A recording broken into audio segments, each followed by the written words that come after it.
Lo que debiera realmente predicar un verdadero siervo del Señor, como lo hago yo, es lo que nosotros siempre seremos, igual que Pablo.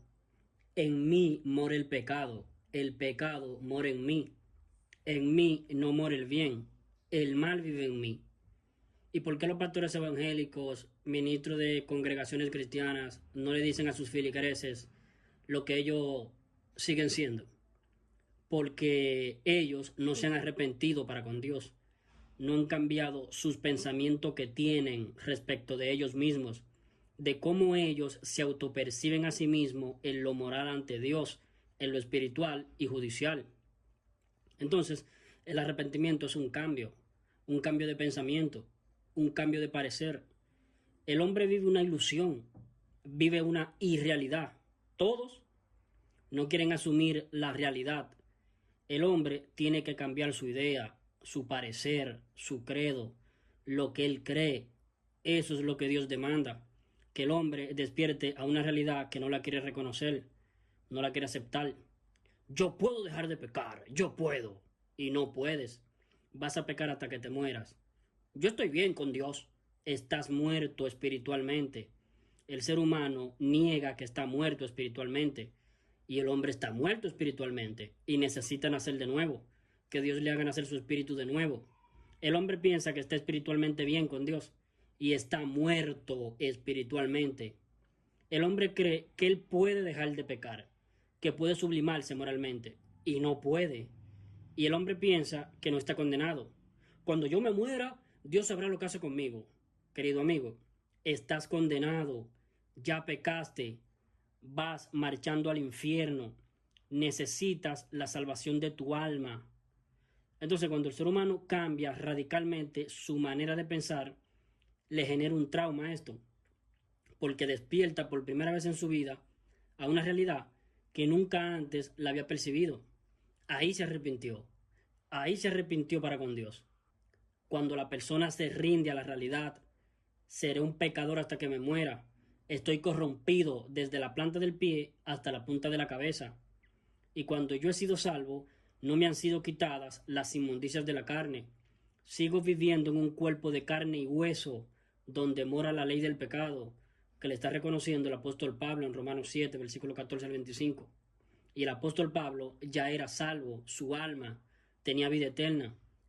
Entonces, es muy difícil que ocurra el arrepentimiento en una persona, porque para que se arrepienta la persona, tiene que tener Biblia, tiene que pasar tiempo meditando en la Biblia, porque a través de la lectura sistemática de la Biblia, ahí el hombre despierta a una realidad que es muy difícil que el hombre la pueda percibir, de cómo se encuentra el hombre ante Dios en el aspecto moral, espiritual y judicial.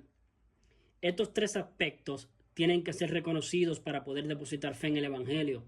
Estos tres aspectos, el moral, el espiritual y el judicial, para que la persona llegue a depositar su fe en el Evangelio y ser salvo, tiene que arrepentirse, tiene que haber un cambio en la manera de autopercibirse en el aspecto moral, espiritual y judicial.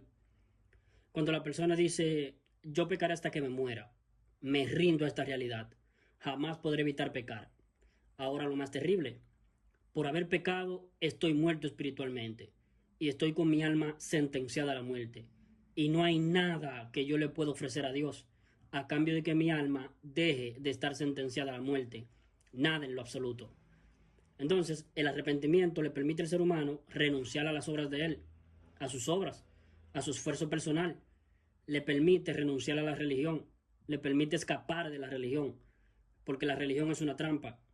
Es una trampa que atrapa a la persona que se quieren ir al cielo. Había un cierto hombre que estaba llorando y decía, perdí la salvación porque pequé, tomé alcohol, mi pastor me dice que los borrachos no entrarán a la ciudad celestial y yo soy un borracho, pequé. Habiendo estado un año caminando con el pastor, había dejado el trago, pero esta vez pequé porque me emborraché y perdí la salvación. No, querido amigo, la salvación no se pierde nunca. Cuando uno la hace efectiva por la fe en el Evangelio, en la muerte de Cristo por los pecados de nosotros, queda sellado para siempre, justificado para toda la eternidad, con vida eterna. Cuesta un mundo poder desinfectar digamos, desparasitar estas mentes parasitadas con la religión. Y cuando hablo de religión, hablo de los hermanos libres, bautistas, adventistas, católicos, presbiterianos, calvinistas, pentecostales, metodistas, luteranos, anglicanos, Asamblea de Dios y un cuanto hay de denominaciones del mundo evangélico o la Iglesia Católica, que es lo mismo, son lo mismo, son iguales. Unos se atacan con otros. Los evangélicos dicen que los católicos son paganos, herejes, no cumplen con el mandato, no te harás imagen de ninguna semejanza. Ellos hacen imagen de la Virgen María, de San Pancracio. Son personas que son idólatras. Eso dicen los evangélicos. Y los católicos dicen de los evangélicos que son hipócritas y mentirosos. Entonces, los dos se atacan, pero son lo mismo. Entre los dos son lo mismo. El mismo estiércol, pero con diferente olor. Entonces, el arrepentimiento, cuya palabra en griego es metaboete, significa el castellano cambio de los pensamientos. La palabra metanous en el idioma griego actual es cambio de mente. Nous, mente, pero en el idioma griego antiguo es metanoia, cambio de mente. Ahora, el arrepentimiento es metaboete, cambio de los pensamientos que hay en la mente. Cambia tus pensamientos que tienes, porque estás pensando equivocadamente, estás viviendo una irrealidad. Despierta tu realidad. Entonces, cuando el hombre despierta a la realidad que nunca la quiso reconocer, es un trauma, porque por primera vez en su existir reconoce algo que nunca lo había querido reconocer. Es un trauma, genera un trauma, es un choque con la realidad, un choque. Cuando yo me arrepentí para con Dios, hice metanoia, metaboeité, porque desperté a una realidad que no la había reconocido. Me arrepentí. Ahí entendí que iba a pecar hasta que yo me muriera. Jamás podría evitar pecar del todo. Podría evitar pecar en la medida que yo me santificara, pero nunca llegando a la sublimación moral, que llegara a un punto en mi vida que a partir de ese punto en adelante ya nunca más cometiera pecado. Ser igual a Dios en lo moral. Ser como Superman. ¿Para qué Dios dio la ley de sus mandamientos? Para que el hombre no se crea Superman, para que no se crea Dios en lo moral. Dios nunca peca. Nosotros pecaremos hasta que nos muramos. Es lo que le dijo la serpiente a Eva. Seréis como Dios. Cuando el ser humano empieza a escuchar la religión, los pentecostales, los hermanos libres, los adventistas, los calvinistas, los luteranos, empieza a creerse Dios. Yo puedo sublimarme moralmente. Yo no peco nunca más. Ellos son pecadores, yo no. Eso jamás le va a suceder a ningún ser humano. Entonces, ¿para qué Dios dio la ley de los mandamientos?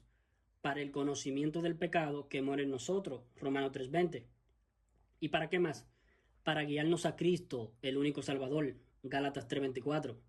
De modo que la ley ha sido nuestro ayo para guiarnos a Cristo, a fin de que seamos justificados por la fe. Ustedes saben lo que hacen los religiosos. Ellos dicen, sí, tú enseñas que se puede pecar todo lo que se quiera. Dice bien clarito la Biblia, pecaremos para que la gracia abunde. En ninguna manera es que nadie está hablando de eso. Yo no estoy hablando de la vida terrenal, de tener éxito, de larga vida, que goces de las bendiciones de Dios. Yo estoy hablando de la salvación del alma. Tú logras hacer la diferencia entre el tema salvación del alma versus que te vaya bien con Dios en la vida terrenal, que seas próspero. Para tu vida terrenal, que seas de larga vida, que goces de la bendición de Dios para tu vida, no cometas pecado. Pecaremos para que la gracia abunde. En ninguna manera, pero yo no estoy hablando de doctrina, no estoy hablando de enseñanza, yo estoy hablando de la salvación del alma. ¿Cómo ocurre y cuándo ocurre la salvación del alma? Ocurre cuando la persona reconoce que va a ser un pecador hasta que se muera y que por haber pecado ocurrieron dos cosas. Murió espiritualmente y necesita que Dios le haga nacer su espíritu de nuevo. Y su alma, que está viva, quedó sentenciada a la muerte.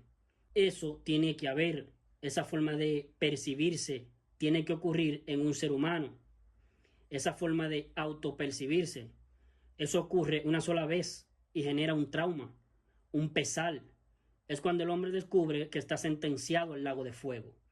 Eso ocurre una vez y es traumático. Yo desperté a esta realidad. Voy marchando al infierno. voy marchando al infierno. Nunca me había visto así. Eso genera un trauma, es un choque con la realidad. Por haber pecado, estoy marchando rumbo al lago de fuego. Por haber pecado una vez, estoy destituido de la gloria de Dios. Voy marchando al infierno, al juicio y al lago de fuego. Y necesito ser salvo de esta realidad que me embarga a mí. Pesa esta realidad sobre mí. Por eso que genera un trauma. Es un despertar una vez. Uno despierta una vez a esta realidad para siempre.